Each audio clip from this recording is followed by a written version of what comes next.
আচ্ছা, একটু কল্পনা করুন তো।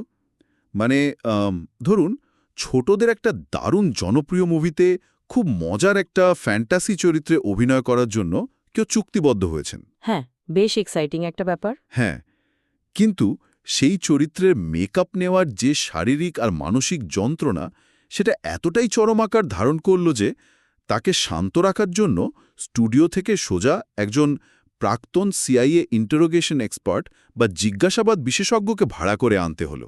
বাপরে, সিআইএ এক্সপার্ট একটা সাধারণ মুভির জন্য? হ্যাঁ হ্যাঁ, শুনতে পুরোপুরি অবাস্তব আর হাস্যকর মনে হচ্ছে, তাই না? হুম। কিন্তু জিম ক্যারির জন্য how the Grinch stole Christmas movie সেটে এটাই ছিল এক ভয়ঙ্কর বাস্তবতা। ঠিক আছে, চলুন আজকের এই আলোচনায় বিষয়টা একটু খুলে দেখা যাক। বিষয়টা সত্যিই অদ্ভুত।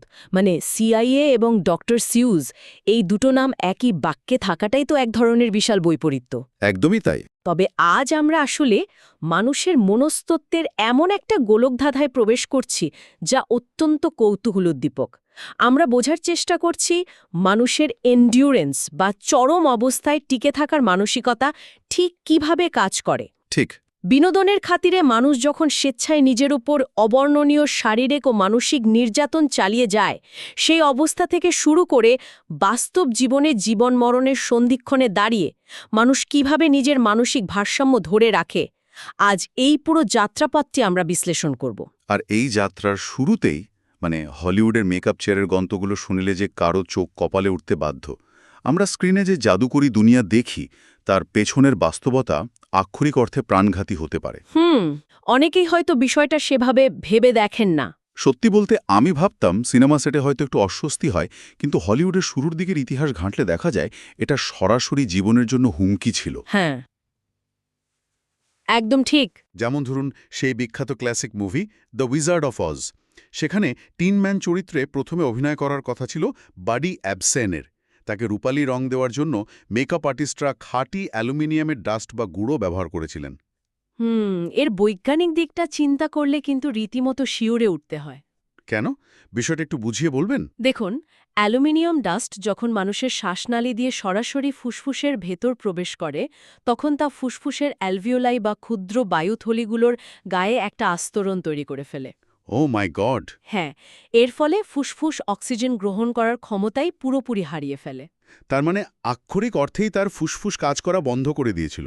তাকে তো তড়িঘড়ি করে হাসপাতালে ভর্তি হতে হয় এবং টানা 2 সপ্তাহ একটা অক্সিজেন টেন্টের ভেতর জীবন মৃত্যুর সাথে লড়তে হয়েছিল। একদম তাই।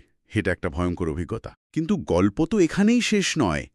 পরবর্তীতে যখন জ্যাট হেলিকে এই চরিত্রে আনা হলো, তখন নির্মাতারা গুঁড়োর বদলে অ্যালুমিনিয়াম পেস্ট ব্যবহার করলেন।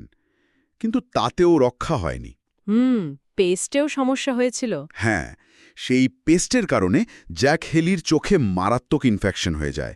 আমার প্রশ্ন হলো, একজন ডিরেক্টর বা স্টুডিও কিভাবে একটা মুভির জন্য মানুষকে এভাবে মৃত্যুর মুখে ঠেলে দিতে পারে? এর পেছনের কারণটা বুঝতে হলে আমাদের সেই সময়ের প্রযুক্তিগত সীমাবদ্ধতার দিকে তাকাতে হবে আসলে। মানে সিজিআই বা ওই জাতীয় কিছুর অভাব? ঠিক ধরেছেন। তখন সিজিআই বা আধুনিক ভিএফএক্স প্রযুক্তির কোনো অস্তিত্ব ছিল না। পর্দায় কোনো কিছুকে বাস্তবসম্মত দেখাতে হলে সেটা ক্যামেরার সামনে বাস্তবে তৈরি করা ছাড়া কোনো উপায় ছিল না। বুঝতে পারছি। নির্মাতাদের মাথায় একটা নিখুঁত ভিজুয়াল ফ্রেম তৈরি করার যে তাগিদ থাকত, তার কাছে অভিনেতাদের শারীরিক নিরাপত্তার বিষয়টি পুরোপুরি গৌণ হয়ে যেত। তারা আক্ষরিক অর্থে মানুষের শরীরের সীমানা পরীক্ষা করে দেখতেন। আশ্চর্যের বিষয় হলো, এই সীমানা ছাড়ানোর বিষয়টা শুধু সাদাকালো যুগেই সীমাবদ্ধ ছিল না। তাই নাকি? হ্যাঁ, ১৯৯৭ সালের মতো আধুনিক সময়েও ব্যাটম্যান অ্যান্ড রবিন মুভিতে আমরা একই রকম পাগলামি দেখতে পাই। আর্নল্ড শোয়ার্জেনেগার সেখানে মিস্টার ফ্রিজ চরিত্রে অভিনয় করেছিলেন। আচ্ছা, ওই বরফের মতো দেখতে চরিত্রটা? ঠিক। চরিত্রটার একটা অতি প্রাকৃত লুক আনার জন্য তার মুখের ভেতরে দাঁতের ফাঁকে এলইডি লাইট বসানো হয়েছিল। মুখের ভেতরে এলইডি লাইট? হ্যাঁ, আর শুটিংয়ের সময় সেই লাইটের ব্যাটারি থেকে সরাসরি ব্যাটারির অ্যাসিড তার মুখের ভেতর চলে যেত। বাপরে, মুখের ভেতর সরাসরি ব্যাটারির অ্যাসিড যাওয়ার অর্থ হল চরম রাসায়নিক দহন বা কেমিক্যাল বার্ন হওয়ার ঝুঁকি। আর মুখের ভেতরটা তো এমনিতে খুব সেন্সিটিভ হয়, তাই না? একদম। মুখের ভেতরের মিউকাস মেমব্রেন অত্যন্ত সংবেদনশীল। এই অ্যাসিড যেকোনো মুহূর্তে তার স্নায়ুতন্ত্রের মারাত্মক ক্ষতি করতে পারত। ঠিক তাই। শুধু কি অ্যাসিড, 1985 সালের লেজেন্ড মুভিতে Tim Curry Lord of Darkness চরিত্রে যে মেকআপ নিতেন তা আরেক ভয়ঙ্কর গল্প। লেজেন্ড মুভিটার কথা শুনেছি, মেকআপটা নাকি খুব ভারী ছিল। ভারী মানে তাকে প্রতিদিন 5.5 ঘন্টা ধরে মেকআপ চেয়ারে বসে থাকতে হতো, আর মেকআপ শেষে সেই রাবারের চামড়া আর আঠা, যাকে স্পিরিট গাম বলা হয়, তার শরীর থেকে তোলার জন্য তাকে প্রতিদিন অন্তত 1 ঘন্টা গরম পানিতে ভিজতে হতো। 1 ঘন্টা? শুধু পানিতে বসে থাকা। হ্যাঁ। একদিন ধৈর্য হারিয়ে তিনি জোর করে মেকআপ টেনে তুলতে গিয়ে নিজের আসল চামড়াও ছিঁড়ে ফেলেছিলেন। ওহো, এই স্পিরিট গামের রাসায়নিক গঠনটা হলো এটি মানুষের ত্বকের বাইরের স্তরের সাথে প্রায় আঠালোভাবে মিশে যায়। তার মানে জোর করে টানলে? হ্যাঁ, জোর করে টেনে তুললে তা সরাসরি এপিডার্মিস বা ত্বকের ওপরের স্তরকে ছিঁড়ে নিয়ে আসে। এটা সাংঘাতিক যন্ত্রণাদায়ক। আর ওজনের বিষয়টা তো বাদই দিলাম। স্টার ওয়ার্সের C-3PO চরিত্রের অ্যান্থনি ড্যানিয়েলস 60 পাউন্ড ওজনের একটা ফাইবার গ্লাস কস্টিউমে এমনভাবে আটকে থাকতেন যে তিনি বসতেও পারতেন না। 60 পাউন্ড? এটা তো প্রায় একটা মাঝারি সাইজের সুটকেসের সমান ওজন। একদম। দীর্ঘক্ষণ দাঁড়িয়ে থাকতে থাকতে তার হাত পা অবশ হয়ে যেত। ডাক্তাররা পরিষ্কার সতর্ক করে দিয়েছিলেন যে এই অতিরিক্ত ওজনের চাপে তার স্নায়ুগুলো সংকুচিত হয়ে যাচ্ছে। এবং এভাবে চলতে থাকলে তিনি চিরতরে প্যারালাইজড হয়ে যেতে পারেন। হ্যাঁ, যদি পুরো বিষয়টাকে একটা উপমা দিয়ে বলি, এটা অনেকটা কোনো ভারী শিল্পের কারখানায় বা বিপজ্জনক কেমিক্যাল ফ্যাক্টরিতে কাজ করার মতো। কিন্তু পার্থক্য হলো এখানে মানুষ কার্টুন বা ফ্যান্টাসি চরিত্রের পোশাক পরে এই কাজগুলো করছেন। চমৎকার একটা উপমা দিয়েছেন। এবং এই কারখানার মতো পরিবেশে কাজ করার একটা অবশ্যম্ভাবী পরিণতি আছে। পরিণতিটা কি? শরীর যখন তার সহনশীলতার একেবারে শেষ সীমায় পৌঁছে যায়, তখন সেই শারীরিক যন্ত্রণার একটা রূপান্তর ঘটে। মস্তিষ্ক তখন হস্তক্ষেপ করতে বাধ্য হয় এবং শারীরিক যন্ত্রণা সরাসরি মানসিক ট্রমা বা মনস্তাত্ত্বিক ব্রেকডাউনে পরিণত হয়। এখানে আমার সেই খটকাটা লাগে যার কথা আমি শুরুতে বলেছিলাম। শরীর কষ্ট পাচ্ছে সেটা বোঝা যায়, কিন্তু জিম ক্যারির হাউ দ্য গ্রিঞ্চ টোল্ড ক্রিসমাসের মেকআপ কিভাবে তাকে মানসিকভাবে একেবারে ধ্বংসের দ্বার প্রান্তে নিয়ে গিয়েছিল। তার পরিস্থিতিটা আসলেই খুব খারাপ ছিল। তিনি তো রীতিমতো ডিরেক্টরকে বলে দিয়েছিলেন যে এই মুভি করা তার পক্ষে সম্ভব নয়। এর একটা খুব নিখুঁত স্নায়বিক ব্যাখ্যা আছে আসলে। ভারী প্রস্থেটিক্স এবং লেটেক্সের কস্টিউম মানুষের শরীরে সেন্সরি ডিপ্রাইভেশন বা ইন্দ্রিয় বঞ্চনার সৃষ্টি করে। মানে বাইরের পরিবেশ থেকে বিচ্ছিন্ন হয়ে যাওয়া। হ্যাঁ, মানুষের মস্তিষ্ক সারাক্ষণ তার চোখ এবং কানের মাধ্যমে চারপাশের পরিবেশের একটা ম্যাপ বা রাডার তৈরি করে রাখে। কিন্তু যখন পুরো শরীর রাবারে ঢাকা থাকে, ত্বক বাইরের বাতাস অনুভব করতে পারে না, শ্বাস নিতে কষ্ট হয়, তখন মস্তিষ্ক কি ভাবে? তখন মস্তিষ্ক এই অবস্থাকে সরাসরি বন্দি দশা হিসেবে গ্রহণ করে। একটু দাঁড়ান, তার মানে জিম ক্যারি যখন বলছিলেন যে তার মনে হতো তাকে যেন জ্যান্ত কবর দেয়া হয়েছে, সেটা কোনো রূপক অর্থে ছিল না। তার মস্তিষ্ক আসলেই ভাবছিল যে তাকে কবর দেয়া হয়েছে। একদম ঠিক। মস্তিষ্কের অ্যামিগডালা বা ভীতি নিয়ন্ত্রণকারী অংশ তখন একটা না ফাইট অর ফ্লাইট সিগন্যাল পাঠাতে শুরু করে। মানে পালাও অথবা লড়াই করো। হ্যাঁ, মস্তিষ্ক শরীরকে বলছে যে তুমি বিপদে আছো, এখান থেকে পালাও। কিন্তু অভিনেতা জানেন যে তাকে ক্যামেরার সামনে দাঁড়িয়ে থাকতে হবে। এই সংঘর্ষিক অবস্থার কারণে তীব্র প্যানিক অ্যাটাক শুরু হয়। আর ঠিক এই কারণে স্টুডিওকে সেই প্রাক্তন CIA এজেন্টে নিয়ে আসতে হয়েছিল। কিন্তু একজন CIA টর্চার এক্সপার্ট এখানে কি সাহায্য করতে পারেন? তারা তো গুপ্তচরদের শারীরিক নির্যাতন সহ্য করার প্রশিক্ষণ দেন। একজন হলিউড অভিনেতার সাথে তার কি কাজ? কারণ বন্দিদশা এবং শারীরিক নির্যাতনের সময় মানুষের মস্তিষ্ক যেভাবে প্যানিক করে, জিম ক্যারির মস্তিষ্ক ঠিক একইভাবে প্যানিক করছিল। ও আচ্ছা। CIA এক্সপার্ট তাকে শিখিয়েছিলেন কিভাবে চরম মানসিক চাপের মুখে নিজের চেতনাকে শরীর থেকে বিচ্ছিন্ন করতে হয়, যাকে সাইকোলজিতে ডিসোসিয়েশন বলে। সত্যি ভাবলে অবাক লাগে। ডক্টর সিউস একটা বাচ্চাদের ফ্যামিলি মুভি বানানোর জন্য CIA ট্রেনিং লাগছে। জিম ক্যারিকে শান্ত রাখতে সেটে নাকি সারাক্ষণ বিজিজের গানও বাজানো হতো। এটি হলো আরেকটি পরিচিত মনস্তাত্ত্বিক কৌশল, যাকে গ্রাউন্ডিং টেকনিক বলা হয়। এটা কিভাবে কাজ করে? যখন মস্তিষ্ক ভাবে এসে কবরস্থ হয়েছে, তখন খুব চেনা নির্দিষ্ট রিদমের কোনো গান বা শব্দ মস্তিষ্ককে বাইরের জগতের সাথে যুক্ত রাখে। মস্তিষ্ক তখন বুঝতে পারে যে না, আমি কবরে নেই, আমি একটা সুরক্ষিত জায়গায় আছি। অবিশ্বাস্য। একই ধরনের বদ্ধভীতি বা ক্লোস্ট্রোফোবিয়ার শিকার হয়েছিলেন অভিনেতা ডন চিডল। আয়রন ম্যান 3 মুভিতে আয়রন প্যাট্রিয়ট স্যুটের ভেতরে আটকা পড়ে তার এমন প্যানিক অ্যাটাক হতো যে তাকে মানসিক চাপ কমানোর ওষুধ নিতে হয়েছিল। ভারী স্যুটের ভেতরে ওই অনুভূতিটা দমবন্ধ করা হতে বাধ্য। আবার আয়রন ম্যান 2তে স্কারলেট জোহানসন ব্ল্যাক উইডো চরিত্রে চামড়ার ভারী স্যুট পরে গরমে হিট স্ট্রোকের শিকার হন। তার শরীরে তরলের এতটা অভাব দেখা দিয়েছিল যে তিনি রীতিমতো হ্যালুসিনেশন বা বিভ্রম দেখতে শুরু করেছিলেন। ডিহাইড্রেশন বা পানি শূন্যটা যখন চরম পর্যায়ে যায় তখন মস্তিষ্কের কেমিক্যাল ব্যালেন্স পুরোপুরি নষ্ট হয়ে যায়। এই ঘটনাগুলো প্রমাণ করে যে নিজের শরীরের ওপর নিয়ন্ত্রণ হারানোর অনুভূতি মানুষের ভেতরে কতটা আদিম এক আতঙ্ক তৈরি করে। তাসি যতই কোটি টাকা পারিশ্রমিক পাক না কেন। একদম ঠিক। এখান থেকেই বিষয়টা আসলে সবচেয়ে কৌতূহলোদ্দীপক হয়ে ওঠে। একই চরম পরিস্থিতিতে ভিন্ন ভিন্ন মানুষ কিভাবে প্রতিক্রিয়া দেখায়। এর সবচেয়ে চমৎকার উদাহরণ হল এক্সম্যান ফ্র্যাঞ্চাইজির মিস্টিক চরিত্রটি। হ্যাঁ, মিস্টিক চরিত্রের মেকআপের গল্পটা তো বেশ বিখ্যাত। জেনিফার লরেন্স এবং রেবেকা রোমেইন দুজনেই এ চরিত্রে অভিনয় করেছেন, কিন্তু তাদের অভিজ্ঞতা ছিল সম্পূর্ণ বিপরীত মেরুর। হ্যাঁ, এবং এই পার্থক্যটা পুরোপুরি মনস্তাত্ত্বিক। জেনিফার লরেন্স এই নীল রঙের বডি পেইন্ট এবং লেটেক্সকে চরম ঘৃণা করতেন। প্রতিদিন ৮ ঘন্টার মেকআপ, নাকমুখ দিয়ে কেমিক্যালের গন্ধ, শ্বাস নেওয়া, সবকিছু মিলিয়ে তিনি রীতিমতো বিরক্ত ছিলেন। এতটা সময় ওই কেমিক্যালের মধ্যে থাকাটা আসলেই কঠিন। পেইন্টের কারণে তার শরীরে এমনভাবে ফোসকা ও র্যাশ উঠেছিল যে সেটে ডাক্তার ডেকে এনে সেগুলো ফুটিয়ে বের করতে হয়েছিল। পরবর্তীতে তিনি এতটাই বীতশ্রদ্ধ হয়ে পড়েন যে তিনি মেকআপ বাদ দিয়ে বডি স্যুট পরার সিদ্ধান্ত নেন।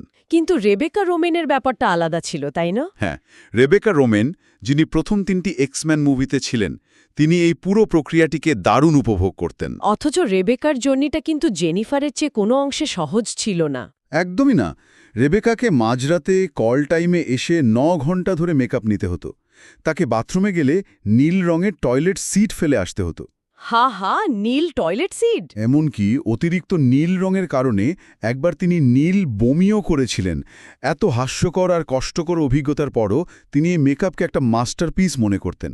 এখানে আসলে মনস্তত্ত্বের একটা খুব শক্তিশালী ধারণা কাজ করছে, যাকে বলা হয় কগনিটিভ রিঅ্যাপ্রিজাল। আচ্ছা, সেটা কি? এর মানে হলো আপনি একটা নির্দিষ্ট কষ্ট বা যন্ত্রণাকে আপনার মস্তিষ্কে কিভাবে ব্যাখ্যা করছেন। জেনিফার লরেন্সের কাছে মেকআপ ছিল অভিনয়ের পথে একটা বড় বাধা, একটা অনাকাঙ্ক্ষিত যন্ত্রণা। বুঝতে পারছি। কিন্তু রেবেকা মেনে নিয়েছিলেন যে এই কষ্টকর মেকআপ নেওয়াই হলো তার আসল কাজ। তিনি বলতেন, অভিনয়টা তো ফ্রি। তার মানে হলো তিনি ওই 9 ঘন্টার কষ্টকে মিস্টিক চরিত্রের ভেতরের রাগ এবং কাঠিন্য ফুটিয়ে তোলার জ্বালানি হিসাবে ব্যবহার করেছিলেন। হ্যাঁ, নেতিবাচক একটা জিনিসকে তিনি নিজের শক্তির জায়গায় নিয়ে গিয়েছেন। বিষয়টা বোঝাতে আমি একটা উপমা ব্যবহার করতে চাই। ধরুন, একই ম্যারাথনে দৌড়াচ্ছেন দুজন মানুষ। একজন ফিনিশ লাইনে পৌঁছে চরম আনন্দ অনুভব করছেন, কারণ তিনি এই দৌড়টাকে নিজের সক্ষমতা প্রমাণের উপায় হিসাবে নিয়েছেন। আর অন্যজন? আর অন্যজনের মনে হচ্ছে তিনি এখনই মারা যাবেন, কারণ তাকে জোর করে দৌড়ানো হচ্ছে। চমৎকার উপমা। মানুষের মস্তিষ্ক যখন কোনো কষ্টকে উদ্দেশ্যপূর্ণ বা অর্থবহ মনে করে, তখন স্নায়ুতন্ত্র ডোপামিন এবং এন্ডরফিনের মতো কেমিক্যাল রিলিজ করে, যা আক্ষরিক অর্থেই ব্যথাবোধ কমিয়ে দেয়। ওয়াও, এটা তো দারুণ একটা মেকানিজম। হ্যাঁ, কিন্তু যখন সেই কষ্টের ওপর মানুষের নিজের কোনো নিয়ন্ত্রণ বা এজেন্সি থাকে না, তখন তা সরাসরি ট্রমা বা মানসিক আঘাতে পরিণত হয়। আর এই এজেন্সি বা নিয়ন্ত্রণের অভাবের বিষয়টা নিয়ে আমি একটু গভীরে যেতে চাই। এতক্ষণ তো আমরা হলিউডের অভিনেতাদের নিয়ে কথা বললাম। তারা যে কষ্ট সহ্য করেন তার পেছনে একটা উদ্দেশ্য থাকে। পারিশ্রমিক, খ্যাতি, শিল্প, সেখানে তাদের নিয়ন্ত্রণ আছে। তারা চাইলে মেকআপ মুছে ফেলতে পারেন। ঠিক। কিন্তু মানুষের মস্তিষ্ক তখন কিভাবে কাজ করে, যখন তার এই স্বাধীনতাটুকু পুরোপুরি কেড়ে নেওয়া হয়? যখন টিকে থাকা বা এন্ডিউরেন্স কোনো শিল্পের জন্য নয়, বরং সির্ফ মৃত্যুর জন্য অপেক্ষায় থাকার এক নিরবচ্ছিন্ন সংগ্রাম। এই প্রশ্নটি আমাদের এক সম্পূর্ণ ভিন্ন এবং রূঢ় বাস্তবতার দিকে নিয়ে যায়। ইরানের কিসাস ব্যবস্থা। এই চরম বাস্তবতায় প্রবেশ করার আগে একটা বিষয় পরিষ্কার করে নেওয়া খুব জরুরি সবার জন্য। হ্যাঁ, অবশ্যই। আমরা এখানে সম্পূর্ণ নিরপেক্ষ একটা মনস্তাত্ত্বিক দৃষ্টিভঙ্গি থেকে বিষয়টি বিশ্লেষণ করছি। ইরানের আইন, বিচার ব্যবস্থা বা কোনো নির্দিষ্ট রাজনৈতিক আদর্শকে সমর্থন বা বিরোধিতা করা আমাদের উদ্দেশ্য নয়। একদমই না। আমরা কোনো পক্ষ নিচ্ছি না। আমাদের একমাত্র লক্ষ্য হল চরম ক্ষমতাহীন এক পরিস্থিতিতে মানুষের মনস্তত্ত্ব এবং টিকে থাকার লড়াই কিভাবে কাজ করে তার বৈজ্ঞানিক ও মানসিক দিকগুলো বোঝা। ঠিক তাই। আমরা শুধু মানুষের চরম অবস্থার মনস্তাত্ত্বিক দিকটি তুলে ধরছি। ইরানের বিচার ব্যবস্থায় কিসাস নিয়মটি হল এক ধরনের প্রতিশোধমূলক আইন। সোজা কথায়, খুনের শিকার ব্যক্তির পরিবার চাইলে অপরাধীর মৃত্যুদণ্ড কার্যকর করার সিদ্ধান্ত নিতে পারে। আবার তারা চাইলে ব্লাড মানি বা ক্ষতিপূরণের বিনিময়ে তাকে ক্ষমাও করে দিতে পারে। এমনকি ফাঁসির মঞ্চেও ভিকটিমের পরিবারের অধিকার থাকে শেষ মুহূর্তে আসামিকে ক্ষমা করে দেওয়ার। এই ব্যবস্থার মনস্তাত্ত্বিক চাপটা একটু ভেবে দেখুন। একজন কয়েদি বছরের পর বছর মৃত্যু সারিতে বা ডেথ শোতে বসে থাকে এই আশায় যে হয়তো একদিন পরিবার তাকে ক্ষমা করবে। প্রতিদিন মৃত্যুর প্রহর গোনা। হ্যাঁ, তার নিজের জীবনের ওপর তার নিজের কোনো নিয়ন্ত্রণ নেই। অন্যদিকে ভিকটিমের পরিবারের ওপরেও এক চরম মানসিক ভার থাকে। তারা কি প্রতিশোধ নেবে নাকি ক্ষমা করবে? এই চরম বাস্তবতার চিত্রটি আমরা দেখতে পাই আলোকচিত্রে এনায়েত আসাদির বর্ণনায়। তিনি রহমতুল্লাহ নামের এক বাবার দেখা পান। ওই বাবা যিনি ছেলের জন্য ব্লাড মানি জোগাড় করছিলেন? হ্যাঁ, এ বাবা তার ছেলের প্রাণ বাঁচাতে, অর্থাৎ ওই ব্লাড মানি জোগাড় করতে কনকনে বরফের মধ্যে মাইলের পর মাইল হাঁটছিলেন। গ্রামে গ্রামে ঘুরে বয়োজ্যেষ্ঠদের কাছে গিয়ে ভিক্ষা চাইছিলেন ছেলের জীবনের বিনিময়ে।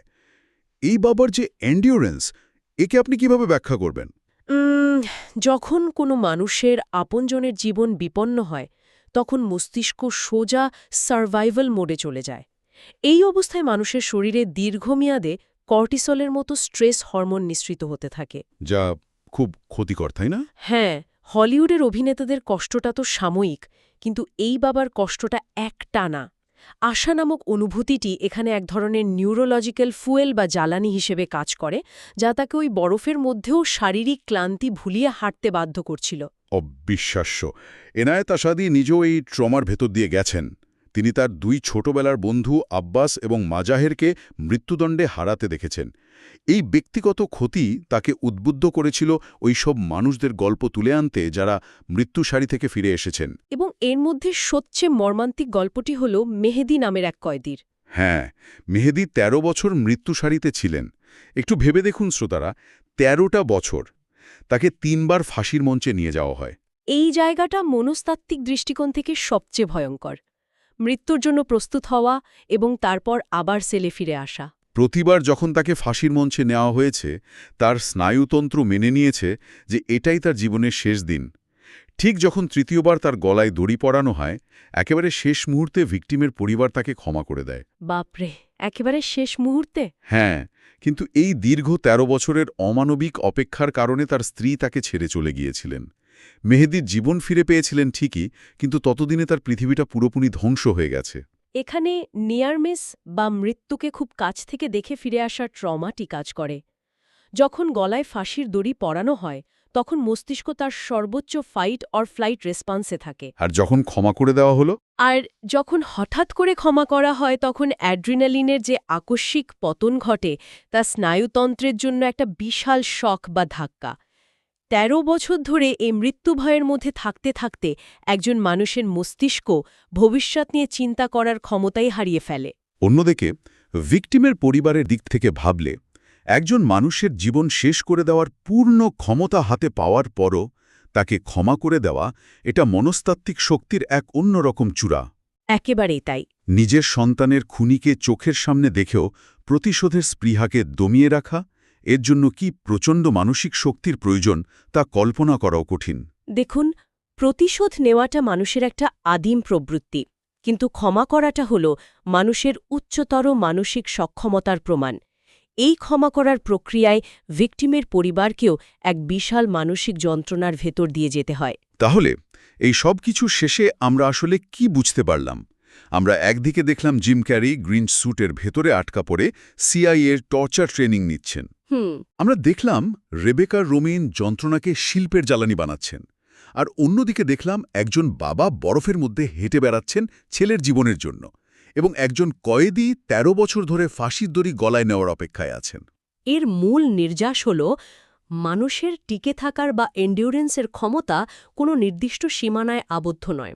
উদ্দেশ্য, পারিপার্শ্বিক অবস্থা এবং এজেন্সি বা নিয়ন্ত্রণের উপর ভিত্তি করে মানুষের মস্তিষ্ক অকল্পনীয় পরিস্থিতিও পার করে আসতে পারে। ঠিক বলেছেন। হলিউডে যেটা ছিল উদ্দেশ্যপূর্ণ সহ্য ক্ষমতা, বাস্তব জীবনে সেটাই হয়ে দাঁড়ায় বেঁচে থাকার আদিম সংগ্রাম। কিন্তু এই সব কিছুর শেষে আমার মনে একটা খুব গভীর প্রশ্ন ঘুরপাক খাচ্ছে। এই চরম পরিস্থিতিগুলো পার হয়ে যাওয়ার পর মানুষের মস্তিষ্ক বা শরীর কিভাবে আবার তথাকথিত স্বাভাবিক জীবনে ফিরে আসে? এটা খুব চমৎকার একটা প্রশ্ন। একবার ভাবুন হলিউড অভিনেত্রী জেসিকা চ্যাস্টেনের কথা। তিনি দি আইজ অফ ট্যামি ফেই মুভিতে একটানা ভারী মেকআপ নেওয়ার কারণে নিজের ত্বকের স্থায়ী ক্ষতি করেছিলেন। হ্যাঁ, আমি শুনেছিলাম ব্যাপারটা। তিনি অস্কার জিতেছিলেন ঠিকই, কিন্তু মেকআপ তোলার পর আয়নায় নিজেকে দেখে তার মনে হয়েছিল তিনি ৫০ বছরের বৃদ্ধা হয়ে গেছেন। তার শরীর চিরস্থায়ীভাবে ওই অভিজ্ঞতার ছাপ বহন করছে। একেবারেই তাই। চরম অভিজ্ঞতা আমাদের শরীর এবং মন উভয়ের ওপরই একটা স্থায়ী দাগ রেখে যায়। আর অন্যদিকে ভাবুন মেহেদির কথা। ১৩ বছর মৃত্যুসারিতে থাকার পর ৩ বার ফাঁসির মঞ্চ থেকে ফিরে আসার পর যখন সে মুক্তি পেয়ে আবার সাধারণ সমাজে ফিরে গেল, তখন কি তার কাছে স্বাভাবিক বলে আর কিছু অবশিষ্ট ছিল? আমার তো মনে হয় না। হলিউডের মেকআপের চেয়ার হোক বা বাস্তব জীবনের ডেথ রো, এই চরম অভিজ্ঞতাগুলো কি কেবল আমাদের স্মৃতির একটা অংশ হয়ে থাকে, নাকি এগুলো আমাদের ডিএনএতেই চিরস্থায়ী পরিবর্তন এনে দেয়? হ্যাঁ, বিজ্ঞানের ভাষায় যাকে এপিজেনেটিক্স বলা হয়, এই চরম ট্রমা বা কষ্টগুলো কি আমাদের কোষের ভেতরেও আমাদের বদলে দেয়? চরম অবস্থা পার হওয়ার পর কি আমরা আদৌ আর সেই আগের মানুষটি থাকি? এই প্রশ্নটি আজ সবাই নিজেদের মতো করে ভেবে দেখতে পারেন। আজ এ পর্যন্তই। সবাই ভালো থাকবেন।